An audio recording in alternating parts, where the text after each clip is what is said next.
to Horsefly Chronicles Radio with Julia and Philip Siracusa, sponsored by Carnation, airing live on the United Public Radio Network on 105.3 FM in New Orleans.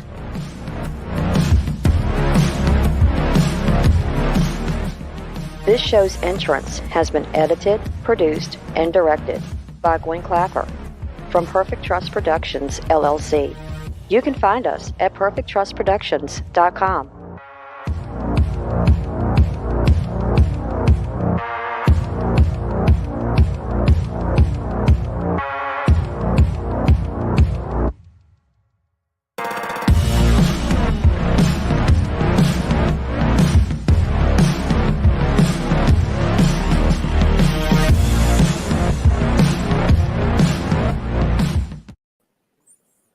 Hello, everyone, and welcome to Monday night segment of Radio with myself, Julia Siracusa, and Phil Siracusa.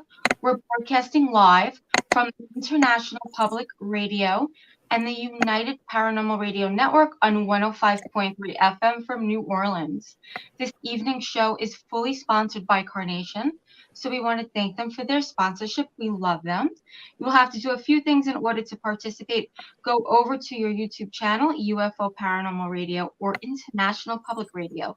You can also go into all of the Facebook stations, UFO Paranormal Radio Network, UFO Undercover with Joe Montaldo, News on the Flip Side, also Twitch, SoundCloud, Podbeam, and also go over to our group, Horsefly Chronicles Radio, and join if you haven't. And if you have any questions for our guests, please ask. So tonight, guys, we have an amazing guest who we are really looking forward to talking to. So please welcome Lester Velez to the show. He is going to be discussing his organization, OPUS, OPUS, alien abductions, and so much more.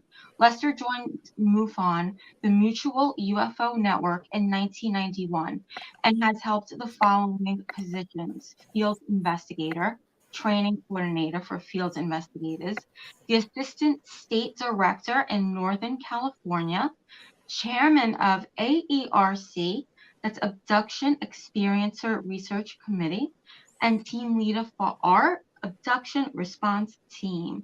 So please, guys, let's welcome Les to the show tonight. Welcome. Hey, guys. Thank you. Thank you very much for having me tonight. Thank you so much for coming on. This is going to be an exciting show. I like what I'm seeing over here.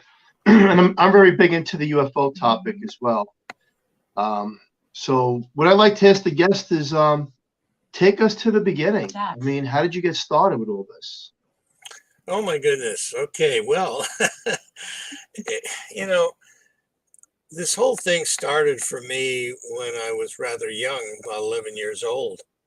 And I saw this object. This was a late October evening in Connecticut, where I lived at that time. And scared the hell out of me. I mean, it was this whitish oval object making no sound, slowly drifting over a tree line, and subsequently just kind of disappeared. But in the meantime, it scared the hell out of me. I ran in the house and tried to get my dad to come on out, and finally he did come out, and it was gone at that point. And he said, well, it's probably just a beacon of light reflecting off a cloud. Well, I did not really buy that story, and went to the libraries soon thereafter and started to pick up books on UFOs. And at that time, George Adamski was one of the big hitters in the UFO field, and so I started reading his books, and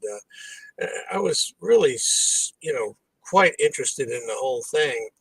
And then became an adolescent, and other things became more interesting in my life, such as girls, and decided to go on off to college, and got into the University of Vermont, and went into the ROTC program, and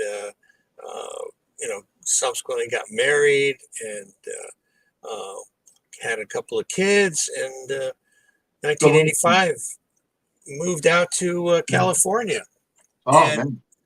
and the whole UFO subject really wasn't on the top of my thought process at all. And I picked up the San Jose Mercury News, and Stanton Freeman was going to be talking about UFOs and a government cover-up. And so that kind of threw a switch for me. I went to see him speak at San Jose City College, and I expected to see a handful of people there. And the auditorium was full, and he gave one of his inimitable presentations. And so on my way out, there was a table set up by MUFON, the Mutual UFO Network. And so they have a journal that they produce on a monthly basis, and I decided to get that. And so I got the journal for a while, but then that wasn't enough. And I decided to take their field investigator course. And when I did that, that's when things got very interesting, because I started to investigate cases, and almost without exception, these cases were not only UFO type cases, but they were abduction type cases. And so that really started me on this path that I'm on presently, to try to help these people having contact with non-human intelligences. That's very interesting. You said government cover-up of people with their abductions. So look, I'm going to ask you the question. Why is there a government cover-up? Well, I think they can't control anything. And, people that are in power don't want to lose that power. And therefore, it's just logical that they would not want to, present something to the public that they don't understand. However, that's changing now, with the UAP report that came out in the end of June, where now they're saying, well, it's not the Russians, it's not the Chinese, and it's definitely not us. So what is it? Well, we don't have evidence that it's alien related, but we don't have evidence that it's not alien related. So, a double-edged sword of BS from the government. That's exactly what it is. No, I believe in aliens. I believe in abductions. That's why I ask you some of these questions. I myself had an experience years ago with an abduction. And I, you don't know if it's a dream state, you don't know if it's reality, and then you hear these other stories, but a lot of similarity to people that are having experiences, and everybody can't be hallucinating and having the same dream states where they're being chipped or taken somewhere, or they're seeing these gray beings that we don't know where they come from. So I think it's very interesting. And do you think the government has some of these crafts and beings? Yeah, I do. I do. I had a woman by the name of Helen Luttrell in our support group in San Jose. Backing up a little bit, after investigating all these cases where people, felt that they had been, taken by non-human intelligences, they asked if I knew of other people having similar circumstances in their lives. And so I said, yes, I do. And next thing I know, I'm facilitating a support group in San Jose at my office. And so one of the people that came to the group was Helen Luttrell. And she subsequently wrote a book called Rachel's Eyes, which was a story about her daughter, who actually had gone to school at Humboldt College with a hybrid, and she was, and the military evidently was bringing her specialized food to eat, because she couldn't eat normal food that you and I would eat. And so she was regressed by one of the board members of OPUS, the Organization for Paranormal Understanding and Support.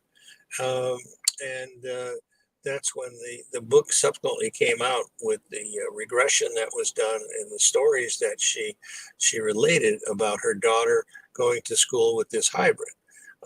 It is a fascinating read and really relates the story about the military being involved, that they have a base like 90 miles southwest of Ely, Nevada, that is set up to house these hybrids and also to do crash retrieval type cases. Yeah, the military's been involved. There's no question about it in my mind. And that you have people that have had these experiences that have come forth. And so I highly recommend people look at that book. It's called Rachel's Eyes by Helen Luttrell. It's fascinating. What's a hybrid? I was going to ask that. What is a hybrid in your opinion?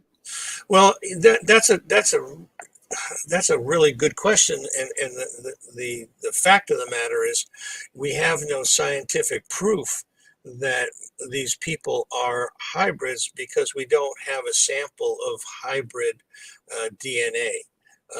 Gary Nolan from Stanford University talks about that, where it's very difficult to say whether or not a person is a hybrid based on the fact that we don't have a sample of a alien's DNA. But people seem very, very convinced that they have this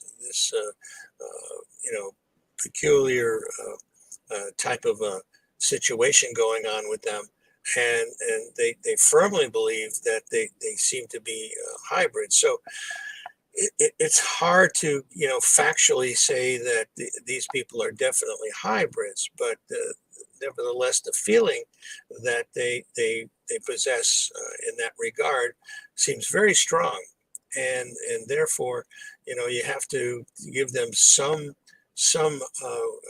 credibility in regard to, especially when they start talking about how it occurred, or that they have, like one Cynthia Crawford, who's since passed away.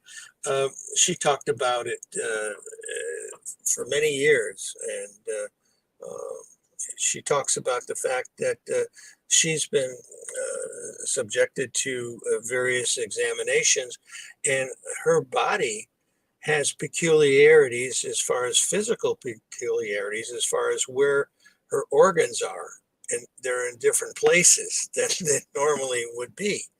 And and she came away with that idea that she felt she was a hybrid.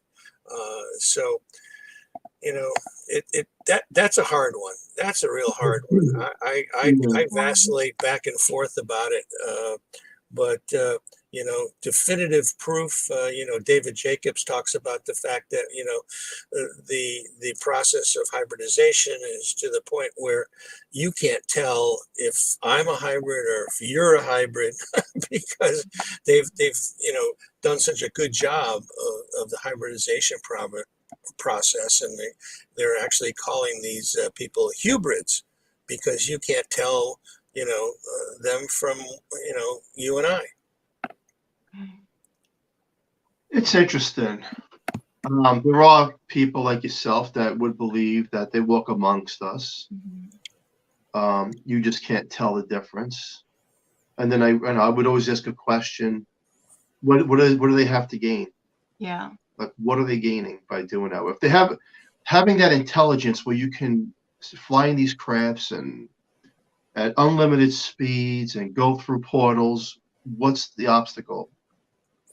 Well, I think there's a couple of scenarios that go along with this process, and one is that is it a possible alien invasion of some sort that is in process, whereby if they hybridize the entire population of the Earth, they don't have to come down and obliterate anybody or anything.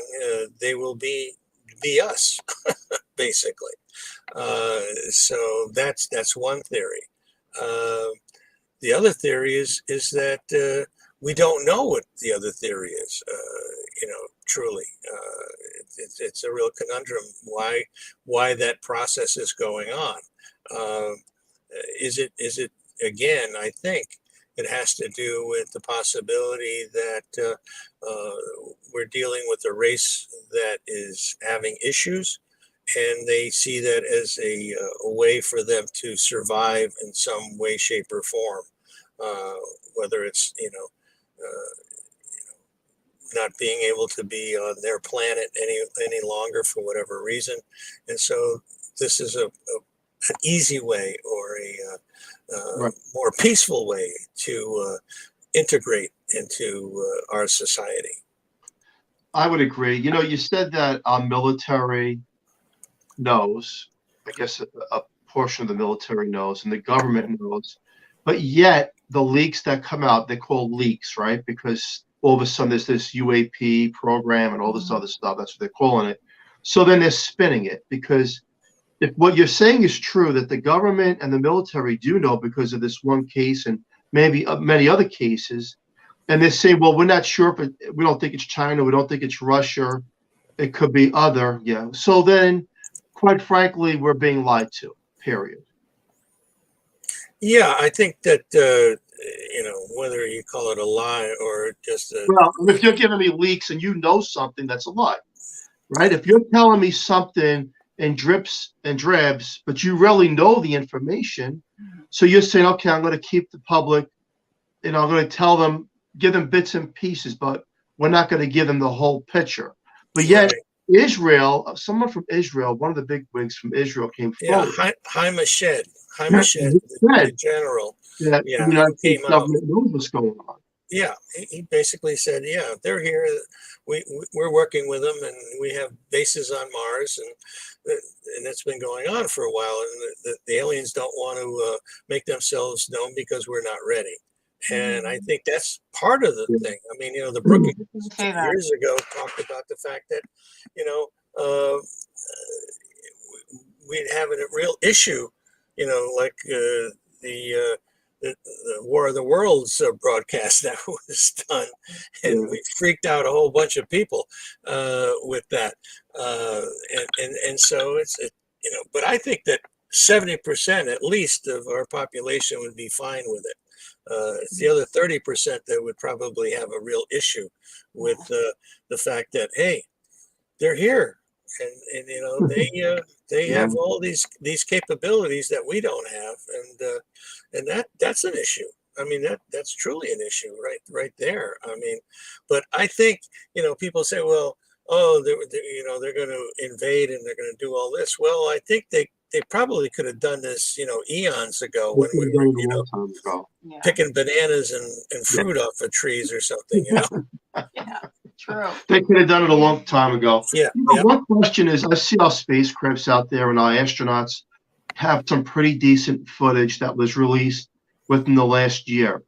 But the question is, none of the footage is clear. You see this black thing, they call it the Tic Tac. But nothing is clear. Why is that? It's because that's what the government is showing us, but they really have the clarity behind what we see like a blob floating in space, this thing, but we don't know what, you really can't make out what it is. Is it dust? Is it something else? Or does the government have the 4K picture of, no, this is what it really is, but we're not seeing it? Yeah, there's been pictures that have been taken when the Atlas program was testing, and this object came in and blew the rocket up. That was quite clear as to what the object looked like and what it did. And I'm sure there's numerous other evidence, photographic evidence that we have that the public does not know about.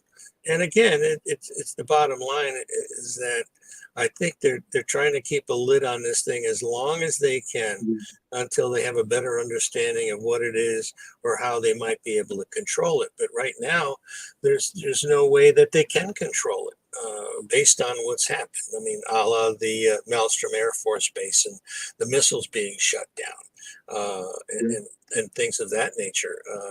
I think that we have this big thing going on now with Russia and the Ukraine. If the aliens intervene here and shut down the Russians if they try to attack, that would be huge. And I'd love to see that. That would be amazing, and obviously proof that they're here and they have technology that is beyond what the hell we have. I definitely agree. I definitely believe, and I always raise questions as a believer in my own experience as well. But I'm a firm believer that we're not alone. Everybody's not crazy. And these experiences, like the cows, for example, cows are being dissected with laser technology, and there's no blood on the ground. Explain that one, right? Yeah, I mean that's a phenomena that's a real question mark. People have said, well, it's our military, but that doesn't make any sense at all to me, because if they wanted to get a cow, they could just pull up to some slaughterhouse and back a truck up and take as many cows as they need, and that would be it. But there's been evidence and proof from cattle ranchers that have seen the craft, put down a beam and suck up a cattle, and and then all of a sudden it comes flying back down, eviscerated and everything. Matter of fact, I was on a trip with my son-in-law a number of years ago, and we were on basically just kind of a vacation, kind of a camping trip, and we came across a steer that had the classic signs, and you could tell that this cattle was dropped on its head from high up because its horns were almost twisted off. Because it landed on its head, obviously. And so, what's the purpose of that? Maybe they like, tongue and rectum and whatever else, that they have a taste for. Maybe it makes a good stew or something. I have no concept of why they're doing that. But I think it's the Skinwalker Ranch situation is very interesting, because the Shermans who owned that ranch before the present owners, talked about this one incident where this calf was in a field right next to the owner, and he did something, and then he turned around and the calf was absolutely mutilated, totally mutilated. It was alive 1 second, he turned around and boom, it was gone. It was dead. It was opened up and eviscerated and everything. So there's something really strange going on, folks, and we don't understand it. We don't understand it, and you have people like Bud Hopkins and David Jacobs that, talked about the fact that they're all evil. And then you got people that like Greer that talks about the fact that they're all good guys. Well, I think we have a mixture. I think we have both good ones and we have bad ones. And just like here on the earth, we have good people and we have bad people.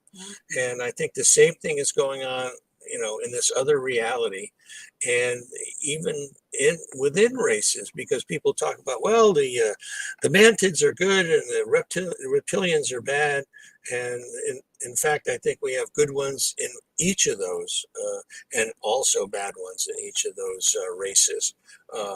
So you can't make, I think, a blanket statement that they're all good or they're all bad.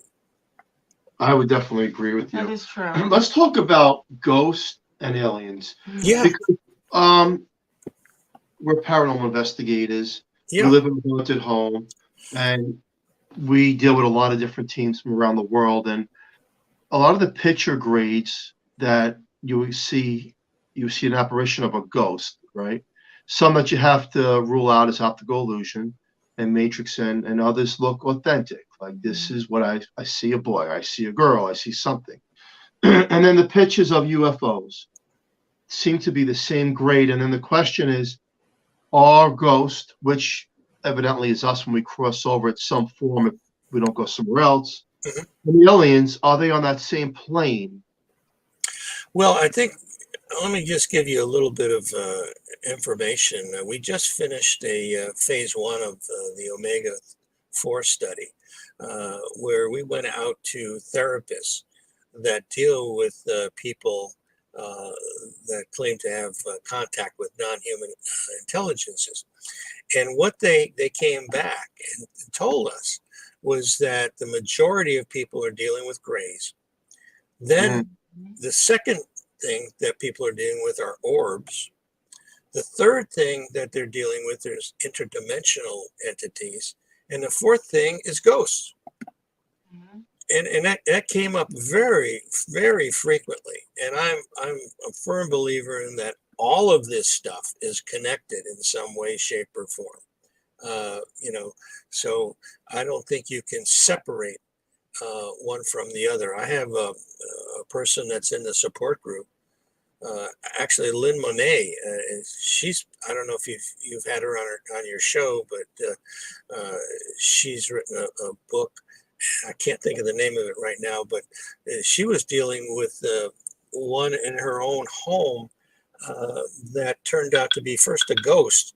It was a young boy who evidently hung himself in the house, and so she saw this, this boy, and she got somebody to come in and release him so he could move on.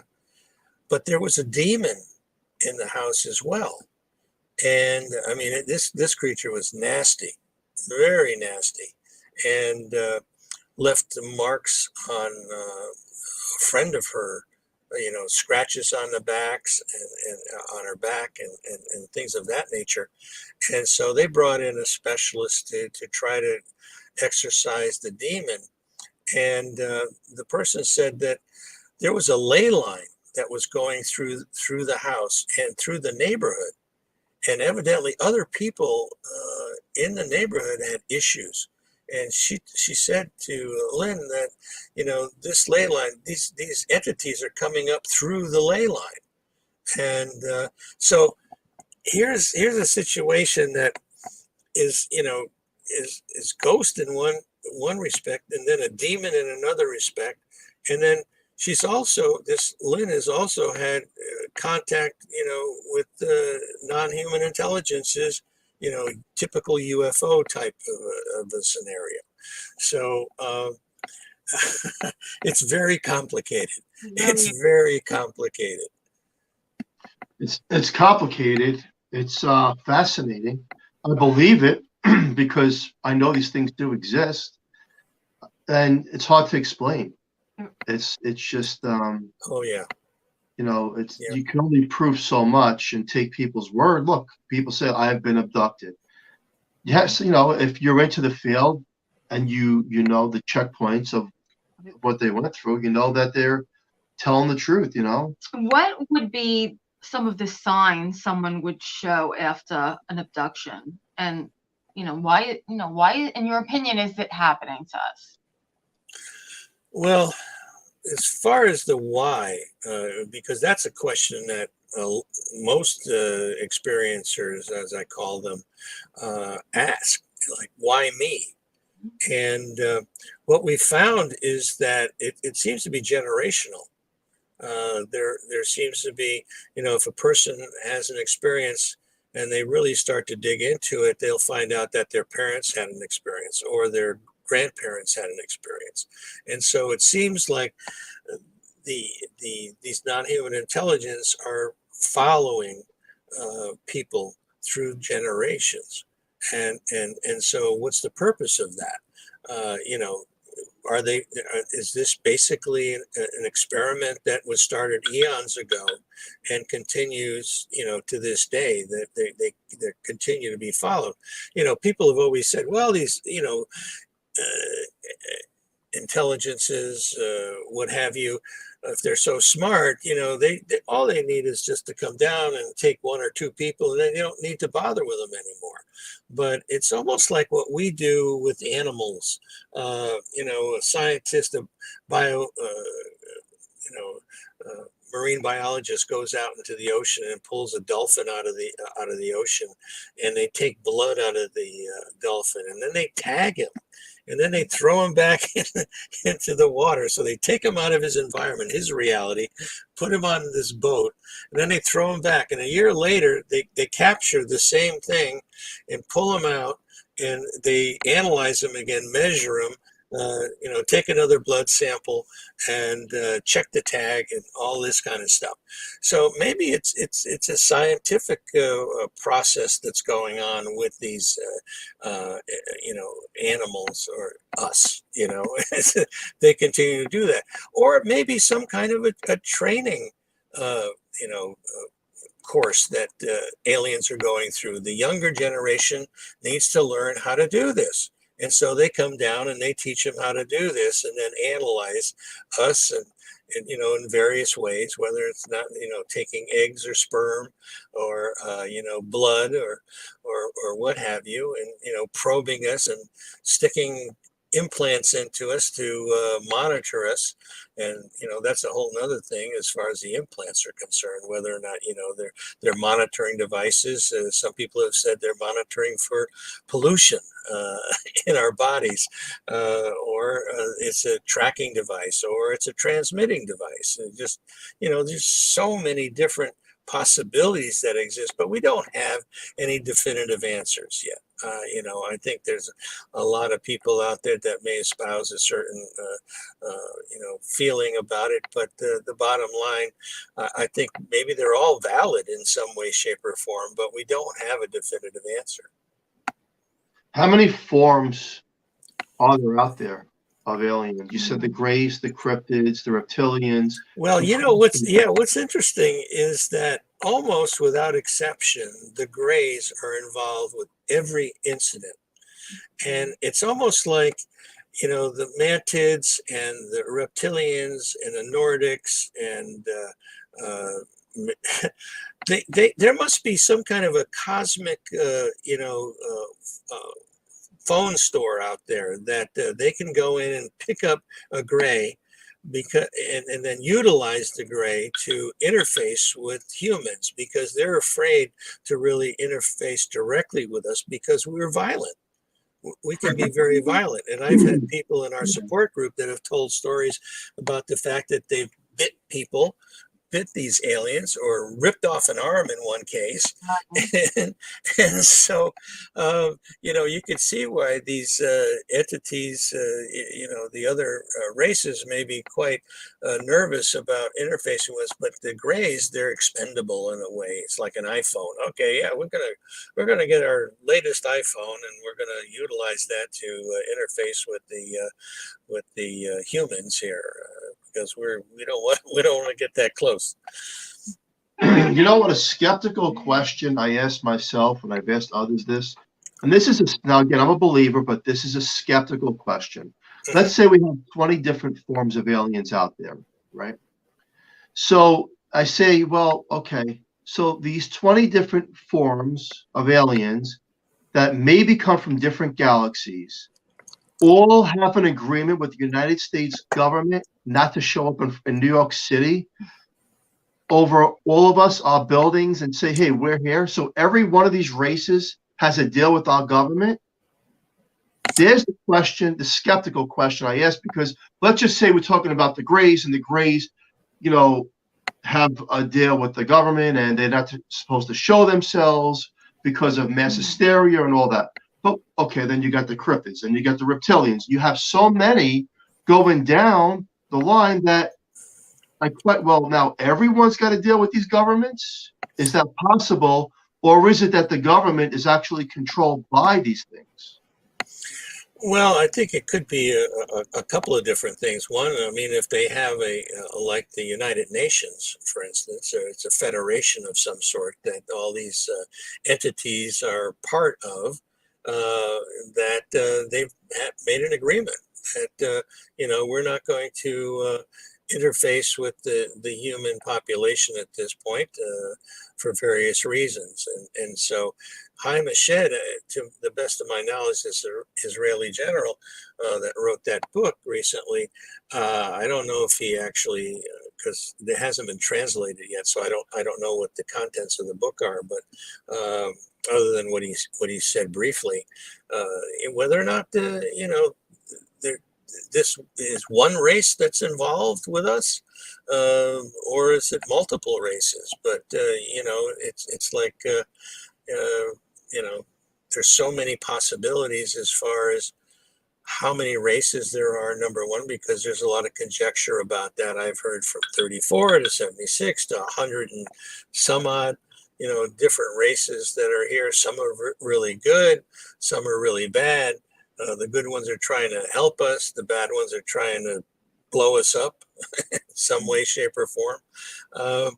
It's just so many questions and not a lot of answers at this point.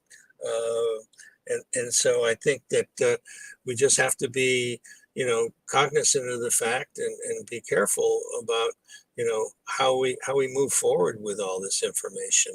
And unfortunately, as I said, none of it is definitive in a way that, and your question is great. I mean, being skeptical about this is a good thing. I think we all need to be that way and not just jump to conclusions like they're all bad or they're all good. Yeah. Again, there's more questions than answers. And Yep. Area 51, the government has had Area 51 for so many years. It doesn't exist. It's make believe, blah, blah, blah. And then all of a sudden, within the last so many years, oh, yeah, there is an Area 51. Yeah, I know that. Yeah. So, and then you talked about this on one of your shows, The Triangle. But that could be, is that the stealth that we have that the government doesn't tell us about till 10 years later after the fact? Like, some of the technology, I believe, is coming from another intelligence, such as fiber optics. We've jumped from the 80s till the 2000s with technology that you wouldn't even believe would exist. The chips and the cell phones and things to that nature. And you would say in the 80s, come on, it's not possible. Now look how far advanced we've become. Yeah, I had the opportunity to talk with Colonel Corso before he passed away. This was at the 50th anniversary of the Roswell incident in Roswell, New Mexico.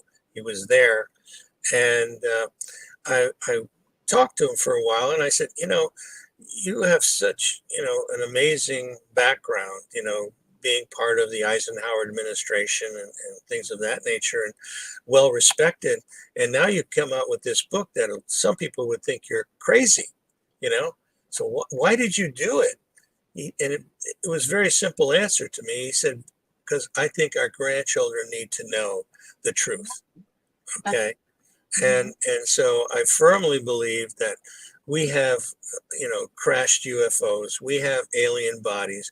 The technology was reverse engineered, put into Bell Labs, put into Lockheed, put into all these other, this is what Eisenhower talked about, the military industrial complex. That is something that we need to be afraid of in a way, because of the control that they have. And so I think there's a lot more information there than almost in the halls of government, because they basically have been given that, and it's also gives the government a way out of answering FOIA type of request, because they don't have the information. All the information is with these corporations, and they don't have to tell us shit. Yeah, Obama was. I like Obama in a way because he was on on a TV show, and they asked him the question, "Are we doing?" And he said, "Look, there's things up in the sky that we don't know what it is. We can't explain it." And then he was honest. I like that. Yeah, he was honest. And we don't know, whether he knows or not. I don't know. Maybe the presidents don't know. Yeah. Maybe it's a form of government that's so far advanced. Yeah, I mean, I guess Nixon probably knew. I don't know about Johnson. Reagan, I had a feeling that he did know based on his speech at the UN. Uh, Carter, of course, had his own experience. Yeah. And I think, like Clinton, I think he asked about it, and then he got stonewalled on the whole thing. So, and maybe because the people in our government don't know, they don't know, and which is a sad state of affairs, if you ask me. I think that's horrible. That they should at least know what the hell is going on. But I agree with you. yeah, yeah. Let's talk about MUFON. Yeah. Well, how did you get involved? How did MUFON evolve? Yes. No, yeah. Yes. Well, in 1969, a couple of gentlemen, engineer types, founded it in Seguin, Texas, and for the scientific understanding of the phenomena. And it's been a nuts and bolts type of an organization for years and years and years. Then in 2007, I approached the international director at the time, James Carrion, and told him I thought he was missing the boat with regard to understanding what's happening with the abductees, the experiencers. And they had no protocol to handle these people. So they were getting phone calls, and they didn't know what to do with it, from people saying, "Hey, I've been abducted. I'd like to understand what's going on, and so can you help me?" And eventually, what happened was that my organization, OPUS, the Organization for Paranormal Understanding and Support, which I co-founded with Dr. Eugene Lipson back in 1994. I made a proposal that send me those people, and so the phone calls that were coming into MUFON were being directed to me, and so I was doing triage with these people and finding out what it is they wanted, and most of the people were looking to have a hypnotherapist work with them. And so I decided to set up a database of hypnotherapists around the country that I could refer people to. And so that's how it all got started. And subsequently, MUFON decided the light bulb went off that they should do this internally. And they set up the MUFON ERT, the Experiencer Resource Team. Which I'm also a part of as a research consultant. And so they've been doing some fine work working with people. And also they have a referral network of therapists. And then OPUS, around the same time, set up a online support group, which is free and confidential, where people from around the world, we have almost 300 people in the group that are talking to one another 24/7, telling their stories, asking their questions. And that's proved to be a most significant benefit to these people, more so than I think anything else. They understand that they're not alone and that they're having these experiences that are similar to other people. And we also did a study, again, about 2010, that was funded by MUFON, called the Omega-3 study, where we took 71 people that felt that they had been abducted and 51 people that were a control group. And let me get the information on that. Let me read you what the findings are on this thing, okay? In general, abductees' experiences profiled differently than do their comparison counterparts on a number of general psychological and specific neurological variables. Yet there are remarkable similarities between the experiential group and the comparison group. It should be noted that in no case did experiencers or comparison group participants show any signs of mental illness, where am I here? Okay, or personality disorder. Fantasy proneness does not appear to play a differentiating role between the experiential and the control groups. However, sensitivity to alternative realities and early and recurrent paranormal or psi experiences seem to play a role in the abduction experience. Childhood conflict, psychosocial tension, and abuse and trauma more than likely facilitate a dissociative coping style in later life. How much a part dissociation plays in the abduction experience remains an open question, but the Ring and Rosing 1990 abuse trauma dissociation pathway remains a viable descriptive, if not explanatory, principle. Both experience with and interest in the abduction phenomena have impact on how one's body is perceived to function, how one views the world and one's purpose in it, and how one defines or redefines one's faith, tradition, and beliefs. In essence, both experience with and interest in contact seem to change one's sense of self and one's worldview. And that seems to be a real common thing, where all these experiencers seem to come away with this common thread that, first of all, we need to be better stewards of the planet. We need to be better to one another. We need to love one another more. We need, all very positive type of scenarios that these people come away with after their experience. Abductees, experiencers believe that there is a sentient, purposive alien intelligence at play in their lives and at work in the world, but the intelligence's goals are seen to be more beneficent than malevolent, more benign than malignant. This, though, remains an open question and a point of doubt in the minds and hearts of some abductees, experiencers, and some comparison control participants. It also remains a point of contention among abduction researchers. And the last thing I have here is the brain generally and the temporal lobes and limbic system more particularly play a mediating role in the anomalous experiences such as abduction. This in no way implies that abductions are all or only in the abductees' heads. Rather, it points to the likelihood of temporal ability as a preset or a precursor to extraordinary experiences. While it would be too reductionistic to claim that the brain creates such experiences, it is far-fetched to think that the brain plays an important part in the who and the what of extraordinary experience and how they are interpreted. So the bottom line, as I said, they're not fantasy prone. They're not crazy. So then what?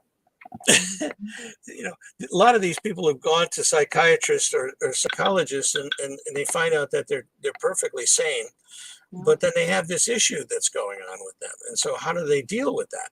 And so that's why Opus was basically created, to help these people by either giving them a referral to the therapist or to be part of a support group. And also we also have medical and mental health practitioners as well. Wow.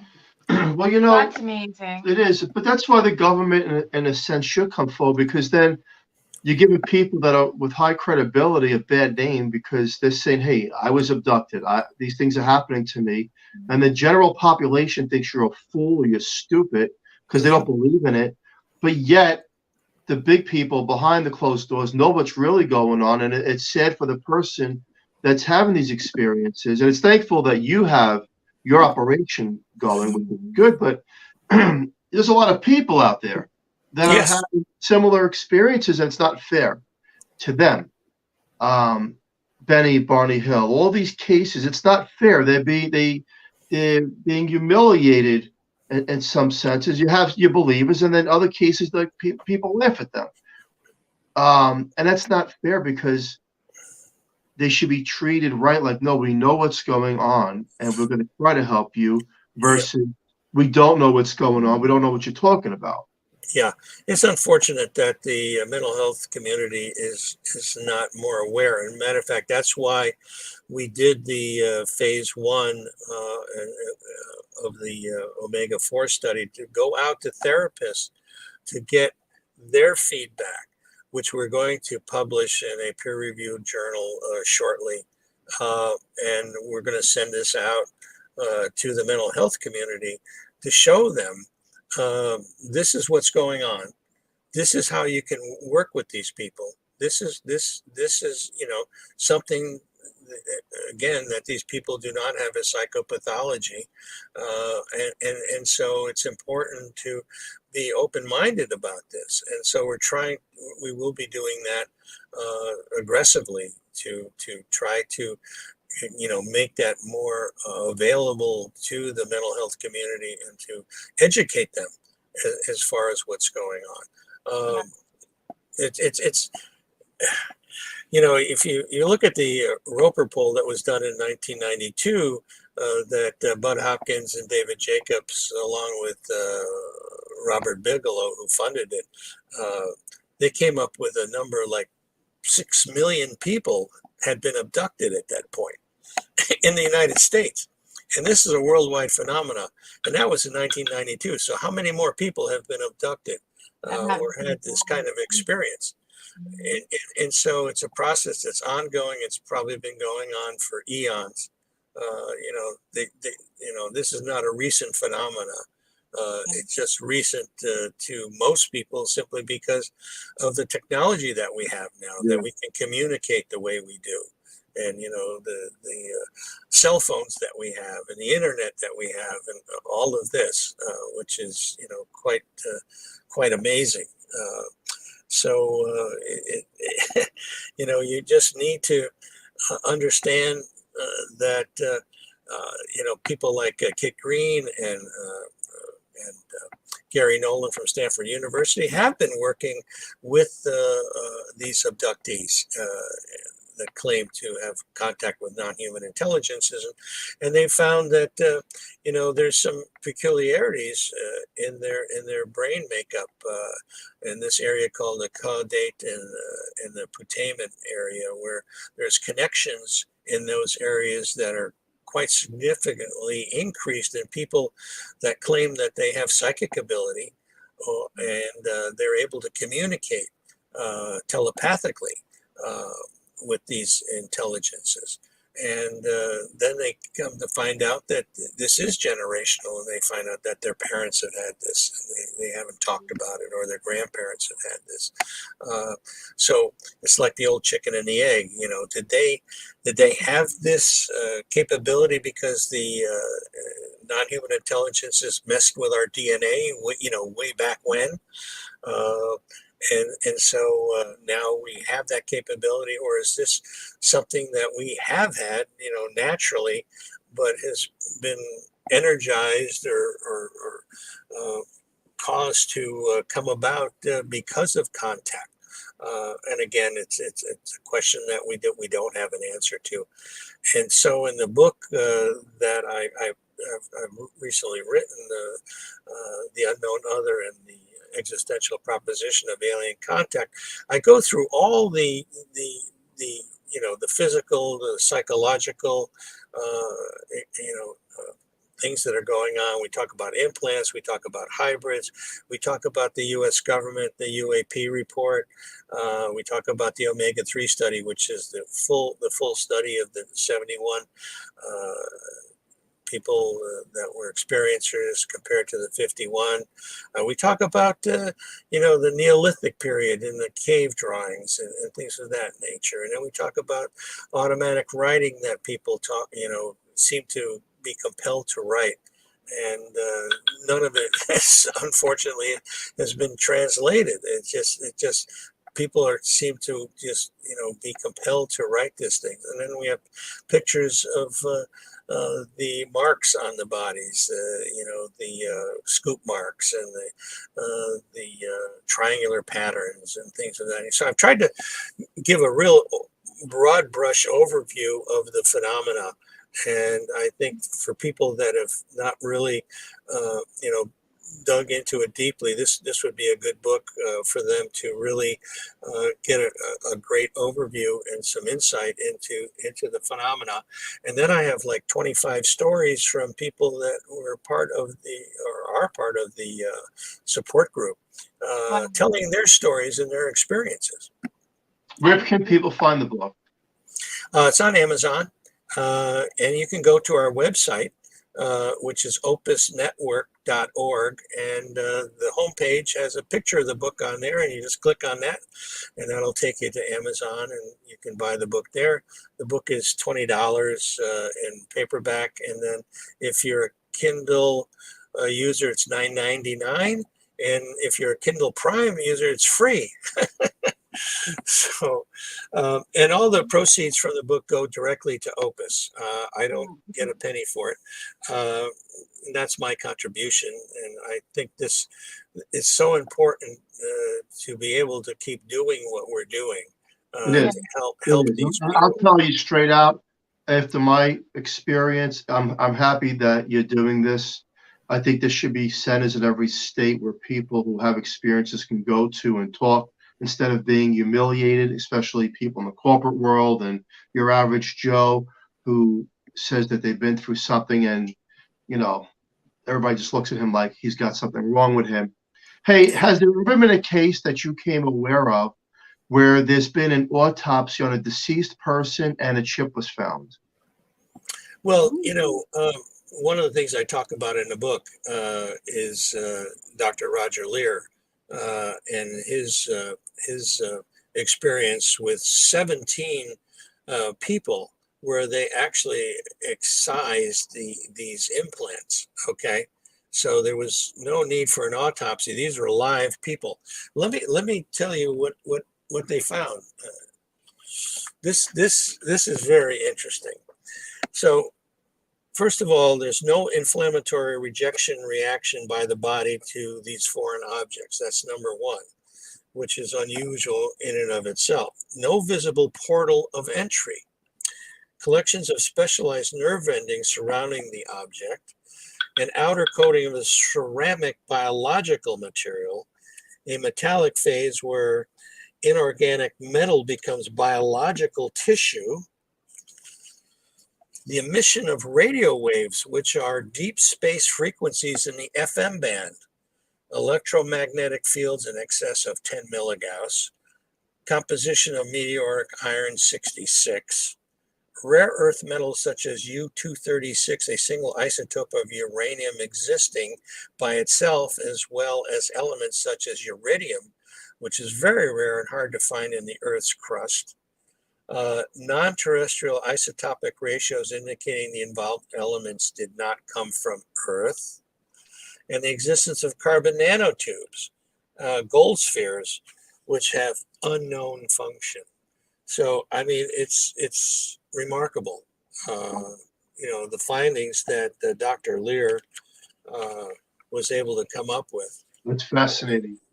Oh, yeah.